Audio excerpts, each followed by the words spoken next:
अगर स्टॉक आपके पास आया है तो it can be a potential trap. बहुचर्चित स्टॉक है यस बैंक। क्यों सिर्फ 16 साल में यस बैंक अर्श से फर्श पर आ गया? 3 सीक्रेट्स हैं, जिन तीनों सीक्रेट्स को लगा के आप कोई भी मल्टीबैगर बना सकते हो। क्या वो तरीका है जिससे आप मल्टीबैगर स्टॉक्स आइडेंटिफाई कर पाते हो? हमने मैराथन नेक्स्ट जेन को अच्छा समझा। 56 रुपीज का भाव था उस टाइम पर। आज की डेट में अगर मैं आज की भाव की बात करूँ तो 620 रुपये पर है। We are still holding this company. तो जैसे टाटा पावर ने 8x बनाया, हमने 6x बनाया उसमें। फीएम इंडस्ट्री में 7x बनाया कंपनी ने, हमने भी 7x बनाया। जीएनएक्सएल में कंपनी ने 8x बनाया, हमने 6x बनाया। और आज कौन से सेक्टर थे जो आज लोग हॉट मानते हैं बट आप उनको नहीं देख रहे हो और दूसरे सेक्टर देख रहे हो? अगर हमारी इन्वेस्टिंग फिलोसफी को मैं अगर एक पेज में उसका डिस्क्रिप्शन दूं तो वो ये है।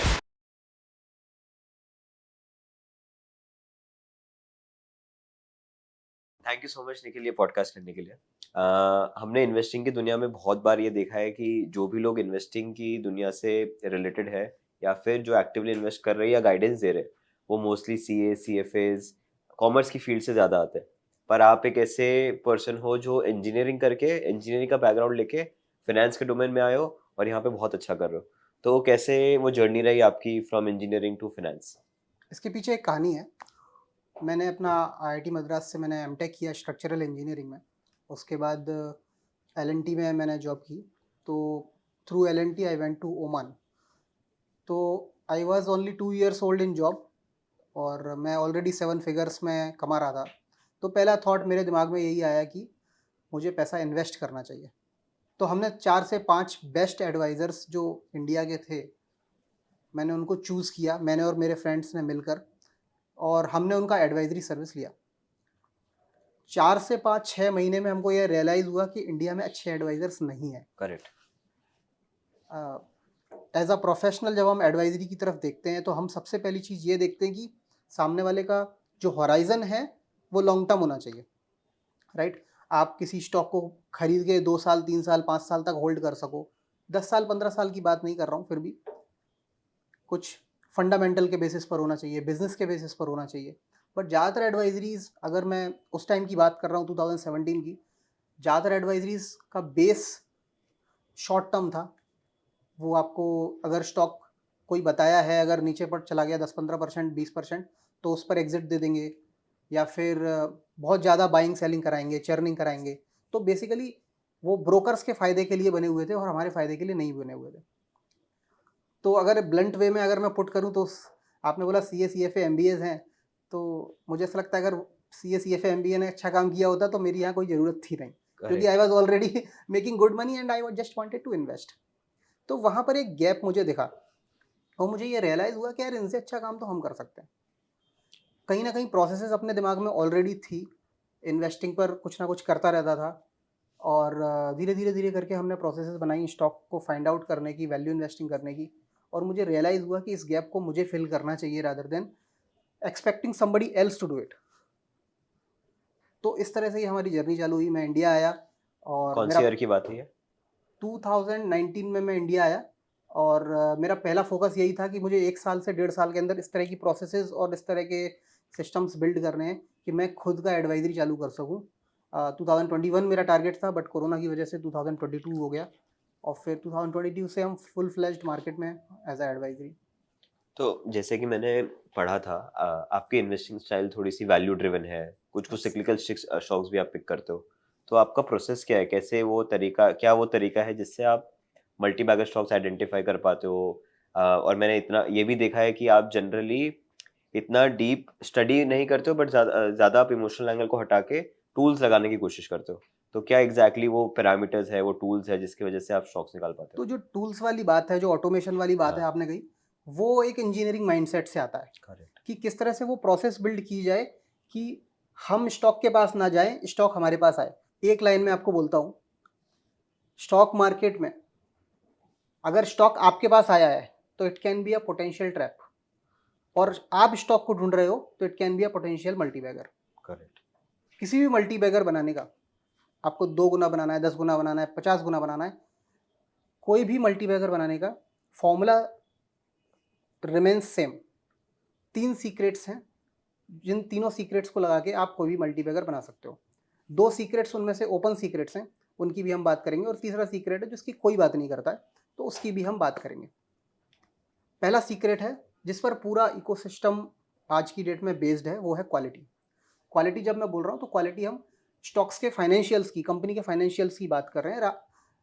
Lot of people are, YouTube तो है ही है, सोशल मीडिया भी है, हर कोई कंपनी के फाइनेंशियल्स की बात करता है। वो आपको पीएनएल बताना सिखाएंगे, वो आपको बैलेंस शीट देखना सिखाएंगे, आरओसी की बात करेंगे, पैरामीटर्स की बात करेंगे, विच इज़ वेरी गुड। आज से अगर 20 साल पहले देखो तो ये भी नहीं था।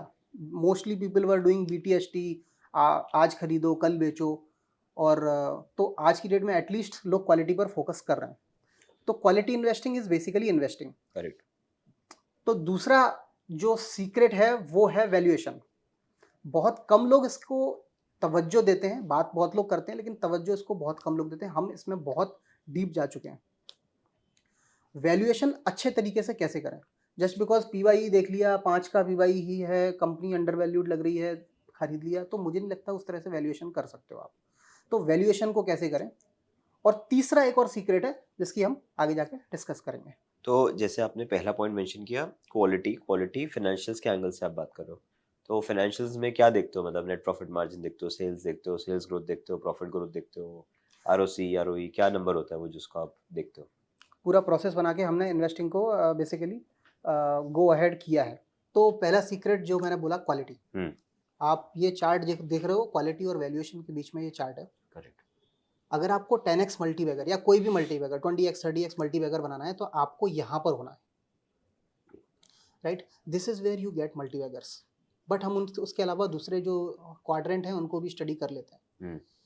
जहाँ पर आपका हाई वैल्यूएशन और लो क्वालिटी है, 90% of the scams, pump and dump, financial fraud, यही होता है। This will happen here. कोई से भी एग्जांपल्स आप ले सकते हो, पिछले 7 साल में, 10 साल में। आप यस बैंक की बात करो, आप ब्राइटकॉम की बात करो, वैल्यूएशन ज़्यादा था, क्वालिटी लो था। बहुत सिंपल है। जहाँ क्वालिटी बहुत अच्छा है बट वैल्यूएशन भी हाई है, यहाँ पर आपको मिलेंगे under performers. Correct. Under performers में हम बात करें तो पिछले कुछ सालों में HDFC बैंक की बात कर सकते हैं, बजाज फाइनेंस की बात कर सकते हैं, एशियन पेंट्स की बात कर सकते हैं। इसके अलावा बहुत सारी कंपनीज हैं जिनके नाम आते हैं, right? They are quality company, there is no doubt about it. But चूंकि उनका वैल्यूएशन ज़्यादा है, वो अंडर परफॉर्म करते हैं। 2 साल, 4 साल, 6 साल भी कर सकते हैं। करेक्ट। जब क्वालिटी लो होगा और वैल्यूएशन भी लो होगा, वहाँ आपको मिलेंगे वैल्यू ट्रैप्स और लैगार्ड्स। और जहाँ पर अच्छी क्वालिटी होगा, वैल्यू ट्रैप और लैगार्ड्स वो हैं जो even though stock under valued है, क्वालिटी लो होने की वजह से वो 2 साल, 5 साल, 10 साल तक कुछ नहीं करते, -20 से +20 के बीच में घूमते रहते हैं। आपका घाटा नहीं होगा बट आपका प्रॉफिट भी उसमें नहीं होगा। और सबसे लास्ट में आता है जहाँ हाई क्वालिटी है और वैल्यूएशन लो है, यही स्टॉक्स हैं जो आपको 10x 20x 30x मल्टीबैगर बनाकर देंगे। करेक्ट। तो क्वालिटी का हमने जो प्रोसेस की हम बात कर रहे थे, वो हमने बहुत सिंपल प्रोसेस बनाया। आउट ऑफ फेवर सेक्टर्स को हम ढूंढते हैं सबसे पहले। ठीक है। उनमें हम कंपनीज को 3 साल सेल्स ग्रोथ, 3 साल के एवरेज ROC और PYB रेशो के बेस पर हम लोग रैंक करते हैं। PYB, price to book. Right. Okay. एक हमने प्रोसेस बनाया है क्वालिटी का, जिसमें हम आउट ऑफ फेवर सेक्टर्स को ढूंढते हैं। उसमें हम 3 साल ROC, 3 year sales growth and price to book के बेसिस पर उनको रैंक करते हैं। उसमें से हर सेक्टर में से हम टॉप 3 या टॉप 5 निकालने की कोशिश करते हैं। वहाँ से हम अपना वॉच लिस्ट क्रिएट करते हैं और आफ्टर ड्यू डिलिजेंस हम वो कंपनीज को हटा देते हैं जो company market cap less than 200 crore है। ओके। तो जैसे मान लो कि टोटल 5000 कंपनीज मार्केट में, तो अगर हम रैंक करते हैं, मान लीजिए ये 7 से 8 सेक्टर हैं जो आउट ऑफ फेवर चल रहे हैं और उन सेक्टर्स में 500 से 700 कंपनीज हैं, तो जब मैं रैंक करूंगा basis of 3 year sales growth, 3 year average ROC and PYB ratio, तो मुझे 25 और 30 कंपनी मिलेंगी। ये 25 और 30 कंपनी मुझे हर क्वार्टर मिलेंगी। आफ्टर ड्यू डिलिजेंस मुझे 10 से 15 कंपनीज ऐसी मिलेंगी जिनको मैं क्वालिटी कंपनीज कह सकता हूँ। अब ये हम करते कैसे हैं वो मैं बताऊंगा थोड़ी देर में, लेकिन जो लोग फाइनेंस बैकग्राउंड से हैं वो लोग ये पूछ सकते हैं कि यार आपने तो बोल दिया क्वालिटी है, बट हम कैसे माने ये क्वालिटी है, राइट? तो इसके लिए मैं 13 साल की केस स्टडी के बारे में बात करना चाहूँगा। ये 2018 में मैंने केस स्टडी करी थी और 10 साल की बैक टेस्टिंग और 3 साल की फॉरवर्ड टेस्टिंग है। अगर आप किसी भी growth investor, quality investor, valuation investor के पास जाओ तो करीब करीब यही 10-15 पैरामीटर्स हैं जिसकी हर कोई बात करता है। कैपेक्स ग्रोथ है, sales growth, profit growth, cash flow growth, ROC, ROE, ROA, P by, P by S, ये अपने क्वालिटी के डिटर्मिनेशन हो गए कि quality. Growth, quality, valuation. Okay. तो ग्रोथ में आप कैपेक्स ग्रोथ देखते हो, कैपेक्स ग्रोथ आता है तो सेल्स ग्रोथ आता है, सेल्स जब भागता है तो प्रॉफिट भागता है, प्रॉफिट से री-रेटिंग होती है और फिर कैश फ्लो ग्रोथ आता है तो ये और पूरा सीक्रेट वन का इंग्रेडिएंट है ये। राइट। ओके। तो जब आप ये 15 से ज़्यादा पैरामीटर्स, इसके अलावा हमने debt to equity, promoter holding, ये सारे पैरामीटर्स के 100 से ज़्यादा परम्यूटेशंस एंड कॉम्बिनेशंस बनाए और हमारा एक ही गोल था कि हमको इन पैरामीटर्स के अगेंस्ट स्टॉक का CAGR मैप करना है, राइट। तो this is how we did it. तो पहला पैरामीटर हमने बात करी सेल्स ग्रोथ की। सेल्स ग्रोथ और 10 ईयर रिटर्न्स के बीच में ये हमने चार्ट मैप किया हुआ है और ये जो डॉट्स आप देख रहे हो ये बेसिकली कंपनीज हैं, करेक्ट, राइट। तो एज यू कैन सी, जैसे जैसे एक्स एक्सेस पर हमने सेल्स ग्रोथ को रखा हुआ है और वाई एक्सेस पर हमने CAGR रखा हुआ है। जैसे जैसे सेल्स ग्रोथ बढ़ रहा है वैसे वैसे CAGR भी बढ़ रहा है। नाउ बेसिकली ये 10 साल का डेटा दिखा रहा है आपको 2018 में, राइट। बट आप ये भी देख रहे हो कि बहुत सारी कंपनीज हैं जिनका अच्छा सेल्स ग्रोथ है बट CAGR हाई नहीं है, और बहुत सारी ऐसी कंपनीज हैं जहां पर सेल्स ग्रोथ उतना अच्छा नहीं है बट CAGR अच्छा है। तो इस चीज़ से हमें ये समझ में आता है कि ये एक होली ग्रेल तो नहीं है सेल्स ग्रोथ, राइट। तो चूंकि हम एक ऐसा इफिशिएंट पैरामीटर ढूंढने निकले हैं तो we will continue our journey. दूसरा हम देख रहे हैं प्रॉफिट ग्रोथ वर्सेस रिटर्न्स। इसमें भी हमको एक क्लियर कट इंडिकेशन नहीं मिल रहा है बट एक आप देखो कि एक अच्छा टोन सेट हो रहा है कि ज़्यादा प्रॉफिट ग्रोथ वाली कंपनीज का ज़्यादा CAGR है। बट बहुत सारी कंपनीज हैं जिनका प्रॉफिट ग्रोथ अच्छा है, CAGR नहीं है। बहुत सारी कंपनीज हैं जिनका प्रॉफिट ग्रोथ कम है फिर भी CAGR अच्छा है। Same goes for ROC। Correct. Valuation, बहुत सारे लोग वैल्यू इन्वेस्टिंग जो करते हैं और प्राइस टू अर्निंग को बहुत ज़्यादा तवज्जो देते हैं, वो बोलते हैं कि कम प्राइस टू अर्निंग वाली कंपनीज को खरीदोगे तो ज़्यादा अच्छा रिटर्न मिलेगा। इस चार्ट में देख रहे हो तो आप कम प्राइस टू अर्निंग वाली कंपनीज, बहुत सारी कंपनीज ने अच्छा CAGR दिया है, बहुत सारी कंपनीज ने अंडर परफॉर्म भी किया है। नाउ और बहुत सारी कंपनीज ऐसी भी हैं जिनमें प्राइस टू अर्निंग बहुत ज़्यादा होते हुए भी अच्छा CAGR दिया है। तो इस चीज़ से हमें समझ में आता है कि कोई एक तो होली ग्रेल नहीं है। जब मैंने डेटा को स्टडी किया तो मुझे ये समझ में आया। तो बहुत सारे लोगों ने, आपने भी जोएल ग्रीनब्लेट का नाम सुना होगा। जोएल ग्रीनब्लेट एक रैंकिंग सिस्टम को यूज़ करते हैं जिसमें अगर मैं एग्जांपल दूं तो उनका फ्यूज़न फार्मूला ये बोलता है कि आप कोई भी 100 कंपनीज या 200 कंपनीज का एक पूल लीजिए और उनको EV/EBITDA जो कि है वैल्यूएशन पैरामीटर और ROCE जो कि है क्वालिटी पैरामीटर के बेस पर रैंक करो, और उसका टोटल रैंक जब आप करोगे तो आपको टॉप 3 या टॉप 5 कंपनीज जो मिलेंगी वो एक्चुअली में क्वालिटी कंपनीज होंगी, राइट। तो जब मैंने ये उनके फॉर्मूले को मैजिक फार्मूला कहा उन्होंने, जब मैंने इस मैजिक फार्मूले को अपने ही पैरामीटर्स के हिसाब से देखा, मैंने उसका बैक टेस्टिंग किया तो मुझे समझ में आया बहुत सारी कंपनीज जो अच्छे रैंकिंग के साथ स्टैंड कर रही हैं, उन्होंने बहुत अच्छा रिटर्न दिया है, बट बहुत सारी कंपनीज ऐसी भी हैं जिन्होंने अच्छी रैंकिंग के साथ ही CAGR में अंडर परफॉर्म किया है। करेक्ट। तो मेरे दिमाग में ये आया कि जब ROCE और EV/EBITDA का फ्यूजन बन सकता है तो बाकी पैरामीटर्स का क्यों नहीं बन सकता। तो वहाँ से इस स्टडी को हमने चालू किया। तो हमने capex growth, ROE, ROE, ROA, P/S, ROC, P/CF, cash flow growth, P/E, basically हमने hundreds of permutations combinations use किए। कुछ सिग्निफिकेंट परम्यूटेशंस कॉम्बिनेशंस की हम यहाँ बात करेंगे। ROC and sales growth plus ROC। तो सेल्स ग्रोथ प्लस ROC में भी देखो, अगर आप एक अच्छा हमको चार्ट का पैटर्न दिख रहा है कि मोस्ट ऑफ द कंपनीज जो अच्छी रैंकिंग दिखा रही हैं उन्होंने अच्छा CAGR भी दिया है। बाय द वे, मैं जो ये सब शो कर रहा हूँ फाइनेंस वालों को थोड़ा समझ में आ रहा होगा, नॉन फाइनेंस वालों को नहीं भी आएगा। तो हमने इनके लिए एक पूरा टूल भी बनाया हुआ है कि किस तरह से 2 क्लिक में वो फाइंड आउट कर सकते हैं। तो एक परमुटेशन कॉम्बिनेशन जो मुझे इंट्रिग्यू किया बहुत ज़्यादा और उसको मैंने बाद में इंट्रिंसिक वैल्यू रैंकिंग नाम दिया, वो था सेल्स ग्रोथ, ROC और P/B। करेक्ट।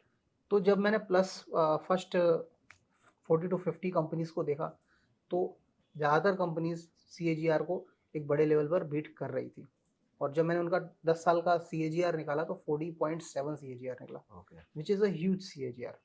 तो आई डिसाइडेड टू टेस्ट ये वाला जो रैंकिंग सिस्टम है उसको आने वाले 3 साल में हमने टेस्ट करने का डिसाइड किया, और 2021 में भी हमने जब उसको टेस्ट किया तो वो एक अच्छे रिजल्ट्स उसने दिखाया। नाउ इस स्टडी का प्रो और कॉन्स मैं बता देता हूँ। ये एक तो सारे एस्पेक्ट को कवर करता है, ग्रोथ एस्पेक्ट है आपका सेल्स ग्रोथ से, ROC है क्वालिटी से, और PYB है आपका वैल्यूएशन से।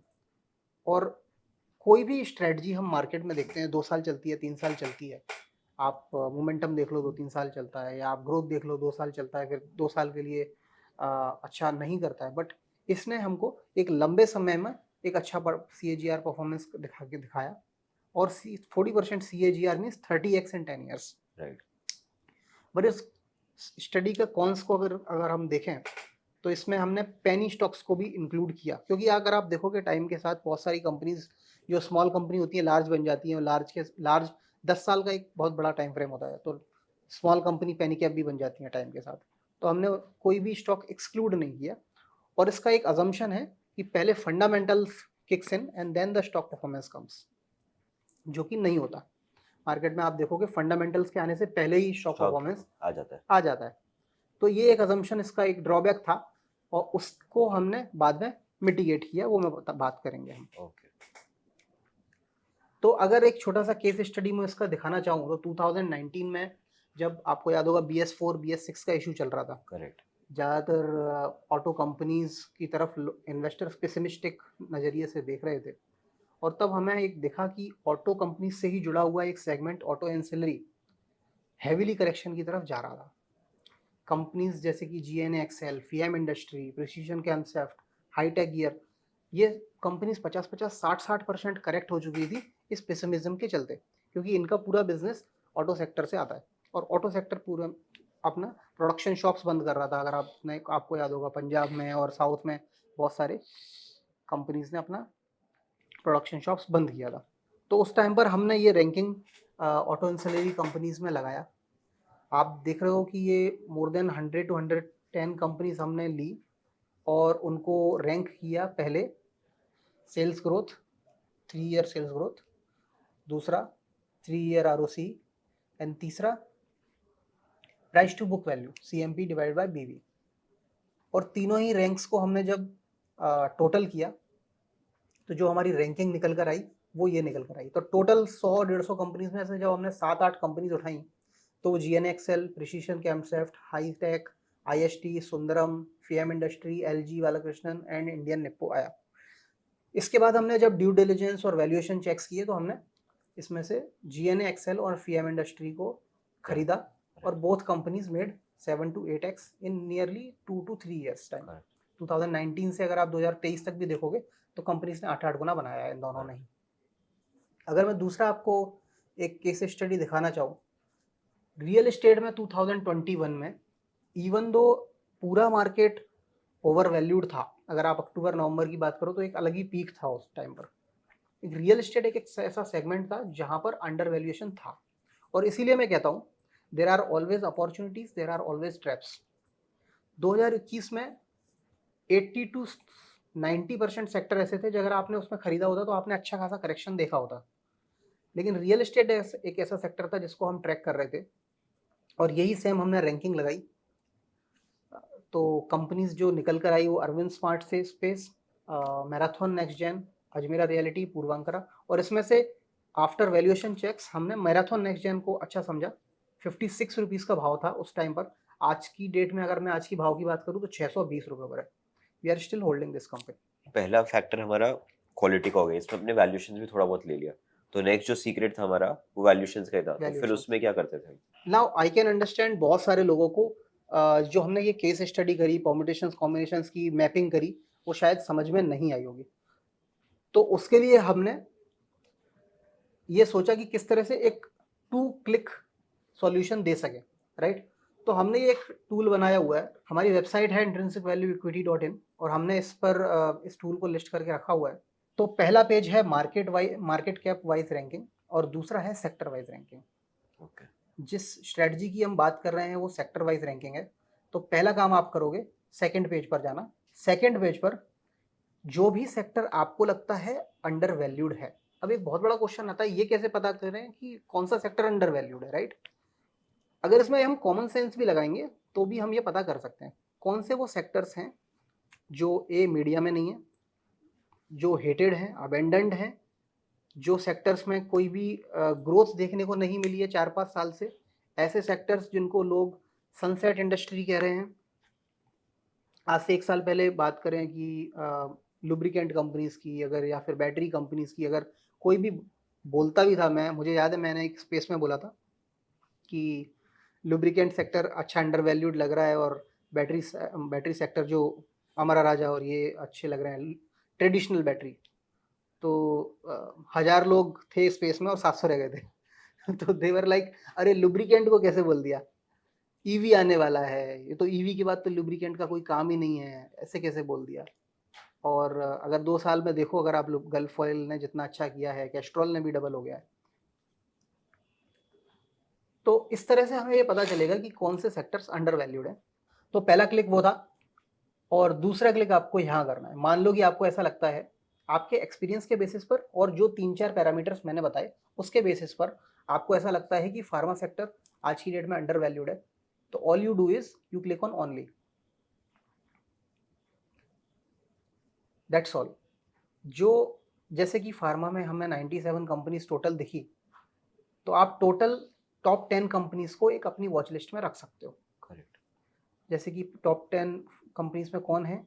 इंडिजीन, AMI, Innova, Supriya, Bajaj health care, Morepen, Bal pharma, यूफिक बायोसाइंस, NGL, फिनकेम और लिंकिन फार्मा। इसमें हमने कोई रॉकेट साइंस नहीं किया, ये सिंपल एक्सेल शीट्स में किया जा सकता है। ये तो हमने सिर्फ उन लोगों को प्रोवाइड करने के लिए जिनको इसको भी हेक्टिक लगता है या फिर उतना टाइम नहीं है करने का, उन लोगों के लिए करके रखा हुआ है। आपको यहाँ से अपनी स्टडी चालू करनी है क्योंकि अभी हम क्वालिटी पार्ट टेक केयर कर रहे हैं, तो क्वालिटी पार्ट में हमको वॉच लिस्ट बनानी है। तो ये हमने 97 में से 9 स्टॉक्स की वॉच लिस्ट बना ली, करेक्ट। राइट? वॉच लिस्ट बनाने के बाद हमको छोटा सा क्वालिटी चेक और रेड फ्लैग चेक हम जो करते हैं, 10 साल का बुक वैल्यू ग्रोथ यानी कि net worth growth, EPS growth, ROC 10 साल का एवरेज, 10 साल का प्रमोटर होल्डिंग कंसिस्टेंट है या नहीं है, या कम हो रहा है या ज़्यादा हो रहा है, एंड सेल्स ग्रोथ। ये सारे ही पैरामीटर्स आपको कहीं भी वेबसाइट्स पर मिल जाएंगे, किसी भी सिंपल वेबसाइट्स पर, स्क्रीनर जैसी। और 3 रेड फ्लैग्स जिनको हम टच करना चाहते हैं, एक तो प्रमोटर प्लेजिंग, ये पूरी तरह से हमारे लिए नो है। क्वालिटी टर्नओवर जो कि other income divided by total revenue है, जो 10% से ज़्यादा नहीं होना चाहिए। और इंटरेस्ट कवरेज रेशो एक हेल्दी 4, 5, 8 से ज़्यादा होना चाहिए। ये सिर्फ 5 से 7 quality checks and red flags हमने अगर देख भी लिए तो आपका क्वालिटी पार्ट 90-95% कवर हो जाता है। करेक्ट। ये आपको किसी भी सिंपल सी वेबसाइट्स पर इस तरह से दिखा हुआ मिल जाएगा, करेक्ट। तो वहाँ से भी आप देख सकते हो। मैं ये आज की डेट में देखता हूँ कि पूरा इकोसिस्टम जो बेस्ड है।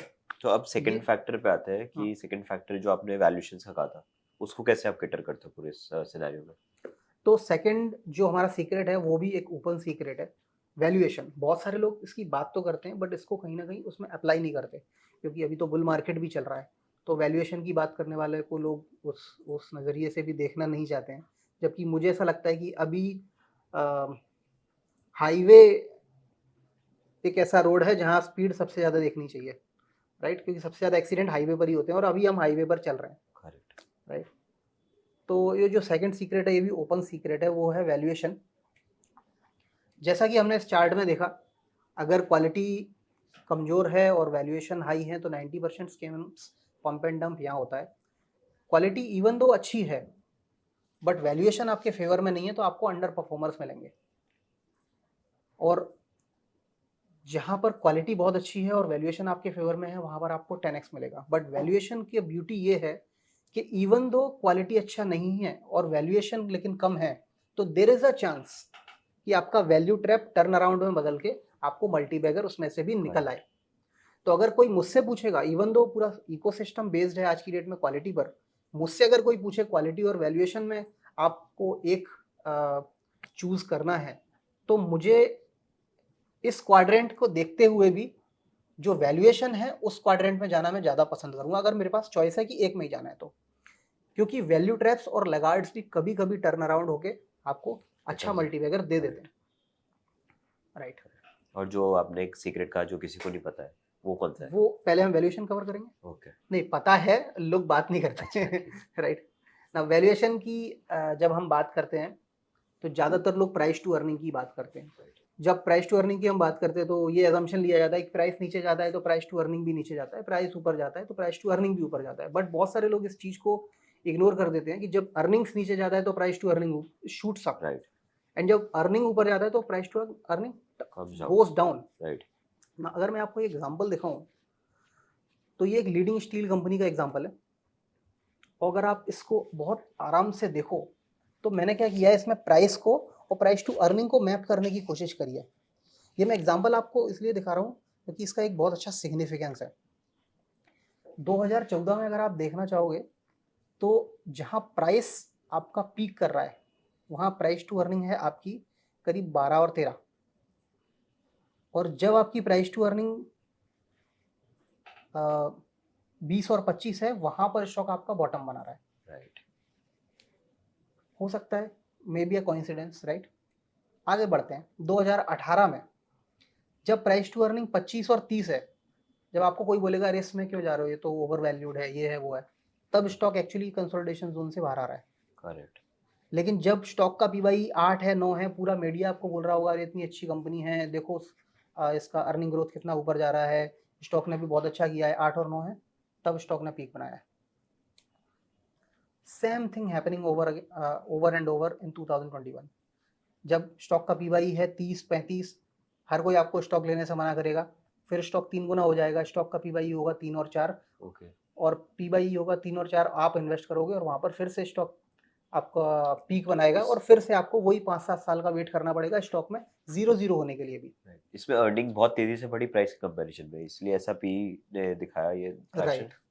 3 ही आपको सेगमेंट मिलेंगे। एक में सेगमेंट में ये दिखेगा आपको कि प्राइस टू अर्निंग से बिल्कुल ऑपोजिट बिहेव कर रहा है price. Correct. Price to earning अच्छा 30-40 है और स्टॉक बॉटम बना रहा है। दूसरी जगह आपको ये देखने को मिलेगा कि कहीं ना कहीं कोरिलेट कर रहा है प्राइस और प्राइस टू अर्निंग में, लेकिन वो तब देखने को मिलेगा जब आप हिंट साइड में देखोगे। जब आप फॉरवर्ड साइड में देखोगे तो इतना ज़्यादा मेक सेंस नहीं करता है प्राइस टू अर्निंग, और एक छोटा सा सेगमेंट आपको मिलेगा जहाँ प्राइस टू अर्निंग के साथ प्राइस जा रहा है। ये मैंने एग्जांपल इसीलिए दिखाया क्योंकि इसमें एग्जैक्टली ऑपोजिट है। तो all I am trying to say is that out of 6 जो फेसेस होते हैं बिजनेस के, उसमें एक फेस होता है जिसमें प्राइस टू अर्निंग का एक्चुअली सिग्निफिकेंस है, वो है capital return. Apart from that startup, hyper growth, self funding, operating leverage and decline में पीवाई का कोई सिग्निफिकेंस नहीं है। Okay, that brings me to the secret number 2, do not use PY ratio. Okay, तो फिर क्या यूज करें valuation से? एक वैल्यू इन्वेस्टर थे क्रिस्टोफर ब्राउन। तो कल हमारा टीचर्स डे गया है, तो 3 टीचर्स की मैं बात करूंगा यहाँ पर। पहले टीचर जोएल ग्रीनब्लेट का हमने मैजिक फार्मूला से हमने रैंकिंग ली। सेकंड क्रिस्टोफर ब्राउन की मैं बात करूंगा जो वैल्यू इन्वेस्टर थे, उनकी फर्म है ब्राउन एंड ट्वीडी। ब्राउन एंड ट्वीडी का थोड़ा सा एग्जांपल, थोड़ा सा इंट्रोडक्शन देना चाहूँगा। ये वो फर्म है जहाँ पर वॉरेन बफे और बड़े बड़े इन्वेस्टर्स ने अपने अर्ली डेज गुजारे हैं। Okay. ये वो टाइम था जब वॉरेन बफे 40 और 50% CAGR देते थे। आज भी वॉरेन बफे को बोलते हैं कि 10 और 50 मिलियन अगर उनको इन्वेस्ट करना हो तो वो आज भी 40-50% CAGR दे सकते हैं। तो that was the time Warren Buffett was there. तो that brings me to the secret number 2, how to correctly value stocks.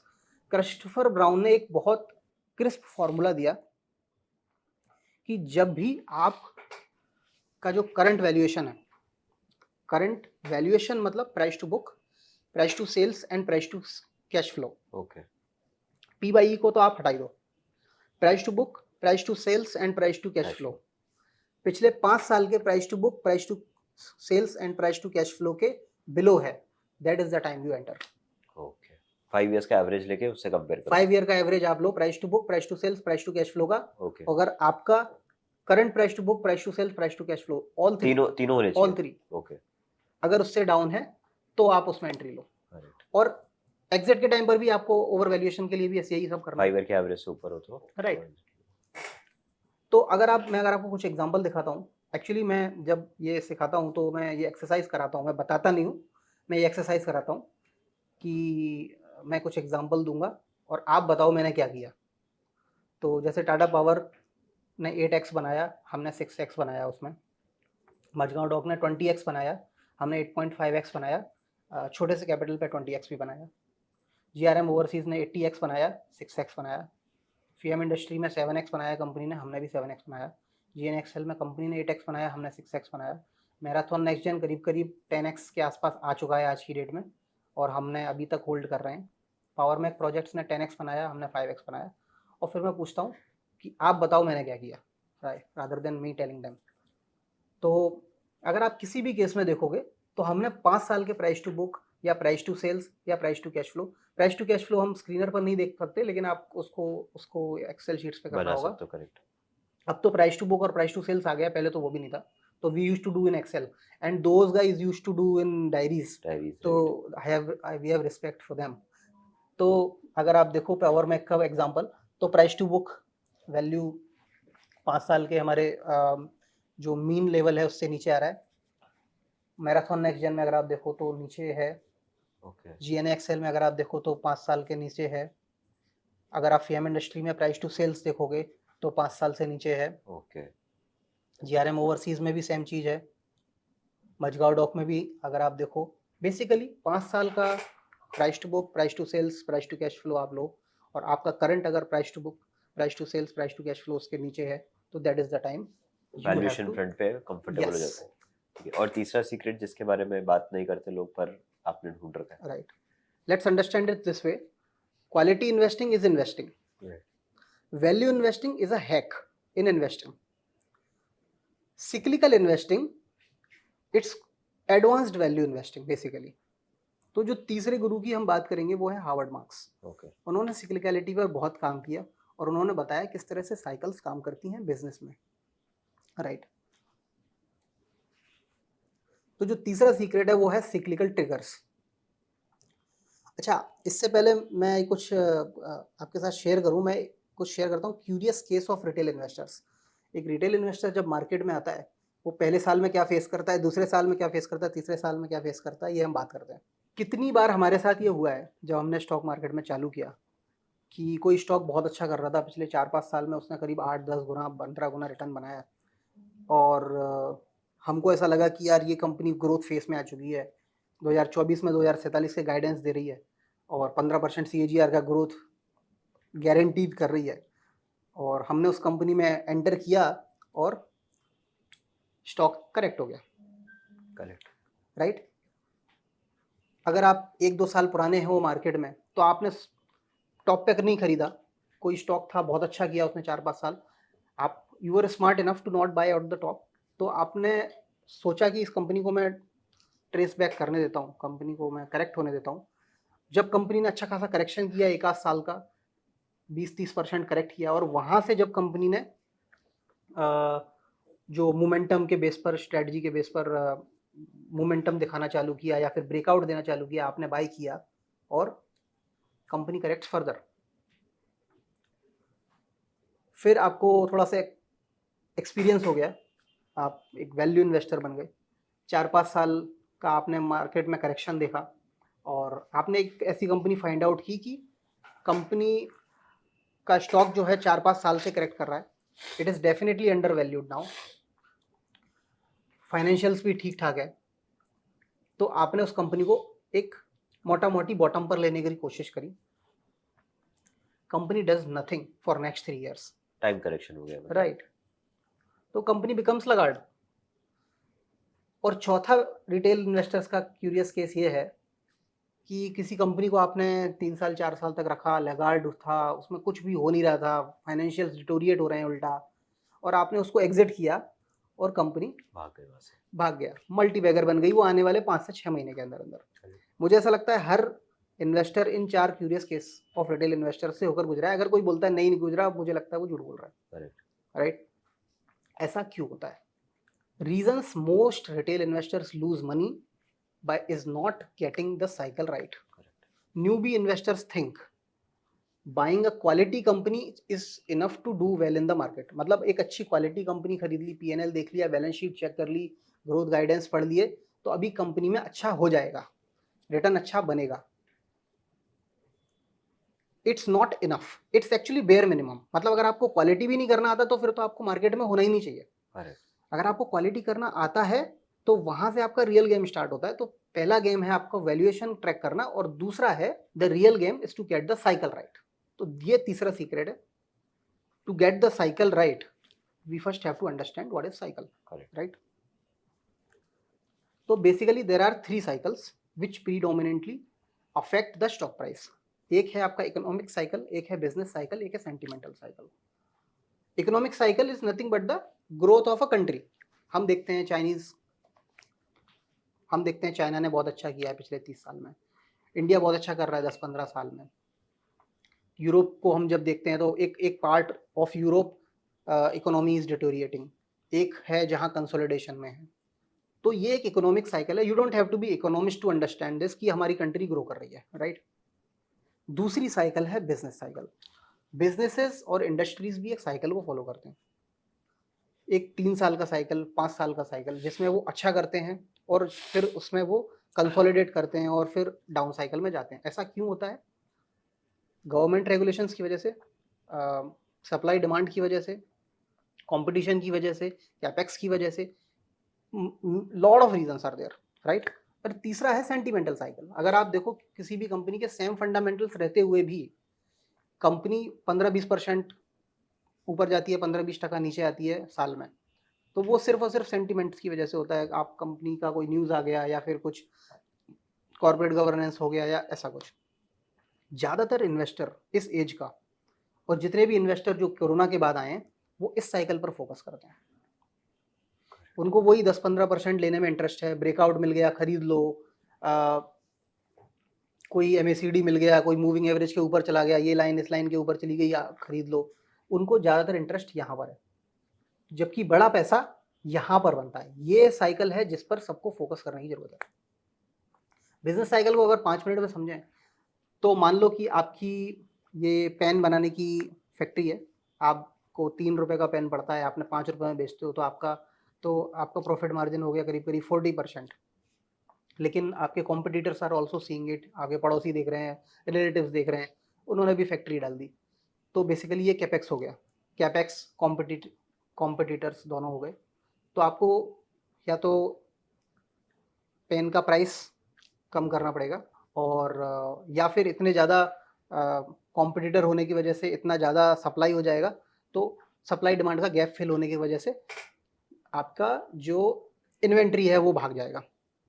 दोनों ही केसेस में आपका प्रॉफिट मार्जिन गिरेगा या ऑपरेटिंग प्रॉफिट मार्जिन गिरेगा. जब ऑपरेटिंग प्रॉफिट मार्जिन गिरेगा तो इन्वेस्टर विल सी इट, तो stock will go down by 30-40%. दूसरा केस क्या हो सकता है? आप कोई सर्विसेज बेच रहे हो जो कि रेगुलेटेड बाय गवर्नमेंट ने कोई नया रेगुलेशन लेके आ गए, और आपका जो सेल्स है या प्रॉफिट्स हैं वो डाउन हो गया. दोनों ही केसेस में when investors are seeing it, the stock price will also fall by 40-50%. Now since you are old in business, what you will do, you will try to squeeze out your competitors, and आप pen की quality को enhance कर सकते हो, आप अपने profit margin को बढ़ाने के लिए ऑपरेटिंग कॉस्ट कम कर सकते हो, या फिर मैन्युफैक्चरिंग कॉस्ट कम कर सकते हो. कोई भी रीज़न की वजह से मान लो आपने अपने कॉम्पिटिटर को स्क्वीज आउट कर दिया, या फिर रेगुलेशन में गवर्नमेंट को समझ में आया कि कुछ ज़्यादा हैवी रेगुलेशन हो गया है तो उन्होंने उसको ईज आउट कर दिया, तो आपके प्रॉफिट मार्जिन दोबारा से बढ़ेंगे. और जब आपके प्रॉफिट मार्जिन दोबारा से बढ़ेंगे तो investors are again seeing it, और वहाँ से फिर स्टॉक 5 गुना 6 गुना होगा. तो यही बेसिकली सिंपल शब्दों में अगर बिजनेस साइकिल को देखा जाए तो यही है. उसमें बहुत सारे फैक्टर्स हैं. रियल एस्टेट की अपनी साइकिल होगी, सर्विस सेक्टर की अपनी साइकिल होगी, फाइनेंस की अपनी सेक्टर साइकिल होगी, बट इस साइकिल को ट्रैक करना, यही this is the real game. तो जब आप इन तीनों साइकिल को, तो basically stock price is nothing but the super imposition of these 3 cycles: economic cycle, business cycle, sentimental cycle. तो जब आप इन तीनों को ओवरलैप करते हो, आपके पास स्टॉक प्राइस आता है. हम क्या करते हैं कि हम स्टॉक प्राइस को रिवर्स इंजीनियरिंग करते हैं इकोनॉमिक साइकिल, बिजनेस साइकिल और सेंटिमेंटल साइकिल में, और स्टॉक की मिनिमम इंट्रिंसिक वैल्यू और मैक्सिमम इंट्रिंसिक वैल्यू को एक अच्छी खासी एक्यूरेसी के साथ एस्टिमेट करने की कोशिश करते हैं। करेक्ट। ना ये फॉर्मूला मैंने पब्लिक नहीं किया है, बट मैंने आपको क्रिस्टोफर ब्राउन वाला फॉर्मूला बताया जो कि कॉमन सेंस और परफॉर्मेंस के दृष्टिकोण से बहुत अच्छा है।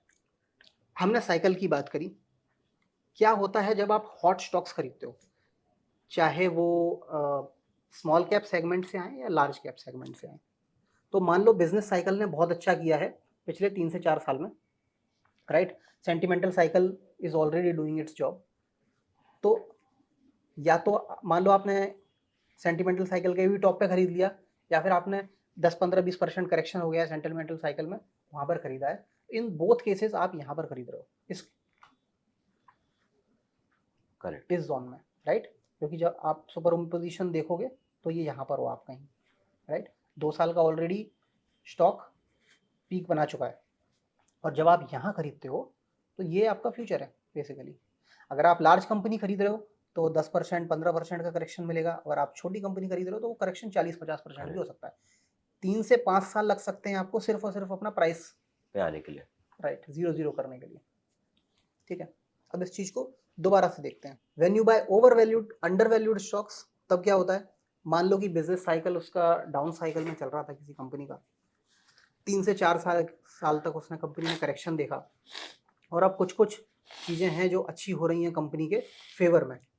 सेंटिमेंटल साइकिल हो सकता है अच्छी हो उस टाइम पर, 10-15% अप हो या 10-15% डाउन हो। इन बोथ केसेस, मैं आपको बोथ केसेस की भी बात करूं तो भी आप यहाँ खरीद रहे हो, और जब आप यहाँ खरीदते हो तो आपका फ्यूचर ये है। करेक्ट। तो क्वालिटी इन्वेस्टिंग आपको मेक श्योर करता है आपने अच्छा स्टॉक लिया। वैल्यू इन्वेस्टिंग आपको मेक श्योर करता है, वैल्यूएशन जब आप अच्छे खरीदते हो तो वो मेक श्योर करता है कि आपका मल्टीबैगर बनेगा। लेकिन सिक्लिकल इन्वेस्टिंग मेक श्योर करता है कि वो कब बनेगा। आपने वैल्यू इन्वेस्टिंग किया, आपका 10x पोटेंशियल स्टॉक है, वो 5 साल में 10x देगा, 10 साल में 10x देगा, 15 साल में 10x देगा, यू डोंट नो दैट। क्योंकि बहुत सारी कंपनीज लगार्ड हो जाती हैं 5-5, 7-7 साल तक के लिए।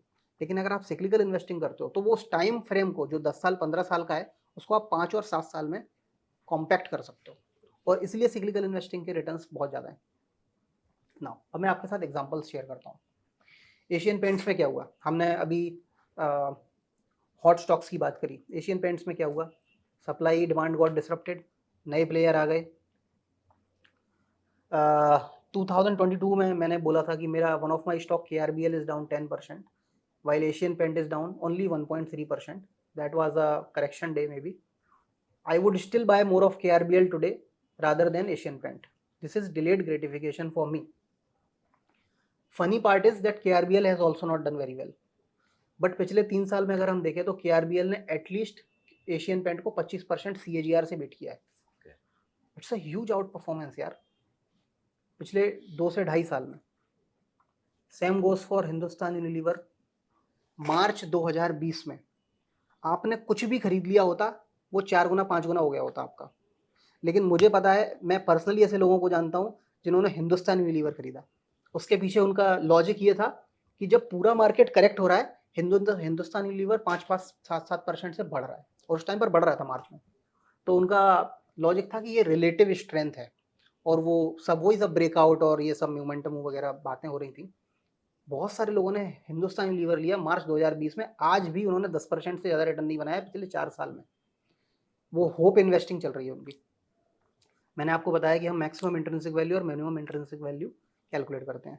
ये मार्च 2020 में हमने कैलकुलेट करी थी, और दिसंबर 2020 में मैंने पोस्ट की थी हिंदुस्तान यूनिलीवर की मैक्सिमम इंट्रिंसिक वैल्यू 3059। 4 साल हो गए आज। टॉप बनाया उसने 2873 का, 4 साल में उसके ऊपर गया ही नहीं है वो। स्पेशलिटी केमिकल्स और आईटी में क्या हुआ, ये फरवरी 2022 का मेरा ट्वीट है, जिसमें मैंने बोला कि there are opportunities and there are traps right now also in the market. Traps में मैंने जो बात करी है, let's take an example of IT and speciality chemicals. Business have performed well in the past, stock prices have outdone the performance, even in next 2 years forward fundamentals are priced in their stock price. And मैंने exactly वही बात की है जो हमने अभी chart देखा, right. They were nearly here, क्योंकि स्टॉक थोड़ा सा स्टॉक्स करेक्ट हुए थे 15 से 20%, and when you buy here what is your, this is your right. Future. और यही फ्यूचर, एग्जैक्टली यही फ्यूचर मिला है स्पेशलिटी केमिकल्स और आईटी वालों को। अब बात करते हैं when you, what happens when you by under valued companies. Real estate हमने 2021 में खरीदा, 2021 में ज़्यादातर सेक्टर ओवर वैल्यूड थे, जो कि 30 से 40% करेक्शन उन्होंने देखा आने वाले एक साल में। लेकिन अगर हम रियल एस्टेट की बात करें तो मैराथन नेक्स्ट जेन 11 गुना हो गया।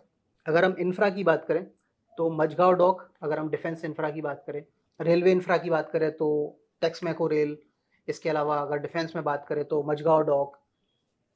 गवर्नमेंट के मेक इन इंडिया कैंपेन के through these are firing all through all cylinders. Pharma 7 साल के अंडर वैल्यूएशन से बाहर आया, 2022 और 23 में कंपनीज अच्छा कर रही हैं। जेनेरिक फार्मास की अगर मैं बात करूँ तो, और they have done well, they have become multi bagger in last 1.5 years।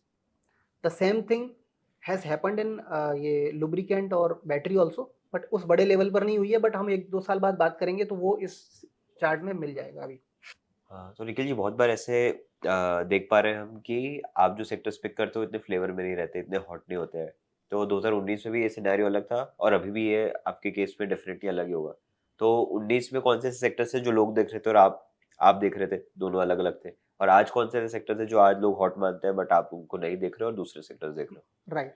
अगर हमारी इन्वेस्टिंग फिलोसफी को मैं अगर एक पेज में उसका डिस्क्रिप्शन दूं तो वो ये है, ये हमारी फिलोसफी है। 2019 में ज़्यादातर स्टॉक्स, ज़्यादातर इन्वेस्टर्स एफएमसीजी के पीछे भाग रहे थे, ज़्यादातर लोग हिंदुस्तान लीवर, ब्रिटानिया कंपनीज के बारे में बात कर रहे थे, और हम उस टाइम पर ऑटो और ऑटो एंसिलरीज की बात कर रहे थे, जो हमने बात करी अभी। Correct. BS4 BS6 का बहुत बड़ा इशू आया था। Correct. 2020 में ज़्यादातर लोग एफएमसीजी और स्पेशलिटी केमिकल कंपनीज की तरफ भाग रहे थे, और हमने पीएसयू और पावर कंपनीज के बारे में बात करना चालू किया। अगर मैं पीएसयू और पावर कंपनीज के बारे में किसी इन्वेस्टर से बात भी करता था 2020 में, they used to laugh Correct. कि पावर कंपनीज में कौन इन्वेस्ट करता है। पीएसयू कंपनी में एक वर्ड चलता था, कैश काऊ ऑफ गवर्नमेंट। हमने मझगांव डॉक के बारे में बात की, हमने पावर कंपनी में नव भारत वेंचर के बारे में बात की, पावर मैक प्रोजेक्ट के बारे में, टाटा पावर के बारे में बात की, ऑटो में टाटा मोटर्स के बारे में, फेम, जीएनएक्सएल के बारे में बात करी।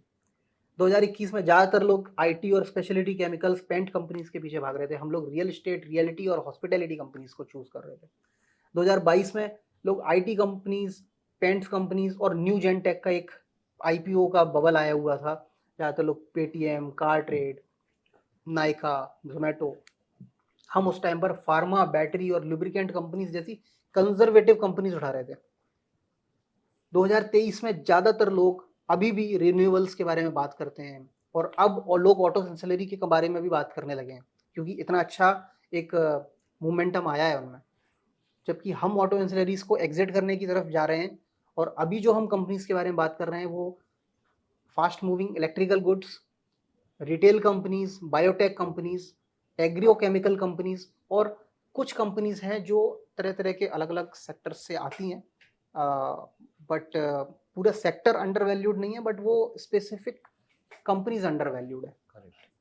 2024 में लोग पीएसयूज और रिन्यूएबल्स के बारे में ज़्यादातर लोग बात कर रहे हैं। तो निखिल जी, जैसे ये आपके इनसाइट्स आते हैं क्योंकि आप मार्केट्स को बहुत क्लोजली देखते हो। अब जैसे मैं एक रिटेल इन्वेस्टर हूँ जो इतना क्लोजली नहीं देखता हूँ मार्केट्स को, तो मेरे लिए मेरा इन्वेस्टमेंट थीसिस क्या होना चाहिए, मेरे को कहाँ इन्वेस्ट करना चाहिए जहाँ पे मैं इन्वेस्ट कर सकूँ और साथ ही साथ एक अच्छा रिटर्न भी बना सकूँ? तो विद द टाइम मुझे ऐसा लगता है कि person has to go self reliant only. Okay. But जैसे आप जिम में जाते हो तो पहले दिन से तो सब कुछ उठाना चालू नहीं कर देते हो, राइट?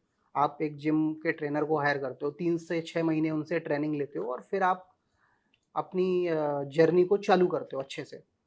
अगर आप अच्छे से करना चाहते हो तो आप ट्रेनर के साथ ही जाते हो, राइट? इसी तरह से अगर आप खुद से भी करना चाहते हो तो मुझे लगता है कि आप किसी म्यूचुअल फंड या एडवाइज़र के थ्रू जाओ, उनको स्टडी करो, उनकी रिसर्च रिपोर्ट्स को पढ़ो, उनको उनके इन्वेस्टिंग स्टाइल को पढ़ो, ताकि आपके शुरू के 3 से 4 साल वेस्ट ना हो, करेक्ट। राइट? और फिर आप सेल्फ रिलायंट वे में जाओ। और अगर आप बॉडी कैपिटल के साथ जाना चाहते हो तो उनके साथ जाते जाओ, राइट? मैंने कहीं सुना था कि गली क्रिकेट में खेलने के लिए कोच की जरूरत नहीं होती, इंटरनेशनल खेलने के लिए कोच की जरूरत होती है। विराट कोहली के पास कोच है, जबकि वो सबसे अच्छा खेलता है, और गली क्रिकेट का सोनू है, वो कुछ नहीं खेलता लेकिन उसके पास कोच नहीं है। तो मेरा तो सजेशन यही रहेगा कि आप शुरू के 2-3 साल तो एटलीस्ट किसी कोच, किसी एडवाइजर्स के साथ ही जाओ और उसके बाद आप डिसाइड करो कि आपको सेल्फ रिलायंट बनना है या फिर अगर आपका बड़ा कैपिटल है तो कोच के साथ ही आगे बढ़ो। करेक्ट। और जैसा मैंने बोला कि अभी हम हाईवे पर चल रहे हैं, इसलिए एक्सीडेंट से बच के रहो। ये इन्वेस्टिंग और ड्राइविंग में बहुत मुझे समानताएं कुछ सालों में दिखी है। जो अमेचर ड्राइवर्स होते हैं वो हाईवे पर 140 पे भगाने की कोशिश करते हैं और सिटी में 10 और 20 पर भी नहीं चला पाते और उसमें भी एक्सीडेंट कर देते हैं। और जो एक्सपीरियंस होते हैं वो हाईवे पर 100 ही मेंटेन करते हैं, 100 से बढ़ाते नहीं क्योंकि उनको रिस्क मालूम है। लेकिन जब मार्केट में आते हैं तो 30 और 40 पर भी वो कंफर्टेबली लेकर जाते हैं। तो मुझे ऐसा लगता है कि अभी हम हाईवे पर चल रहे हैं और ये जो मोमेंटम है और ये जो अभी चल रहा है बहुत अच्छा है, बट थोड़ा सावधान रहें, सतर्क रहें और यही है। Thank you so much Nikhil ji. I think बहुत लोगों के लिए काफ़ी इंसाइटफुल था और आपकी स्ट्रैटेजीज ऐसी थी जो लोग आराम से खुद भी डिप्लॉय कर सकते हैं and at the end of the day आप तो वही उनके लिए जो आपको वो आपको रीच आउट कर सकते हैं इन टर्म्स ऑफ गाइडेंस जब उनको चाहिए कि कहाँ कैसे इन्वेस्ट करना चाहिए, कौन से स्टॉक्स पिक करने चाहिए। बिकॉज आप जो स्टॉक्स पिक कर रहे हो वो 2-3 साल बाद हॉट हो जाता है। जैसे इस चार्ट में भी हमने देखा जो आप 2019 में आपको हॉट लग रहा था वो लोगों को आज हॉट लग रहा है। तो वो फ्यूचरिस्टिक अप्रोच आपका काफ़ी अच्छा है and I am very sure कि जो भी लोगों को उस तरफ या फिर उस तरफ मार्गदर्शन चाहिए वो आपके पास आ सकता है। थैंक यू सो मच ये पॉडकास्ट करने के लिए। आई एम वेरी श्योर बहुत लोगों को ये बहुत इंसाइटफुल लगेगा। Thank you.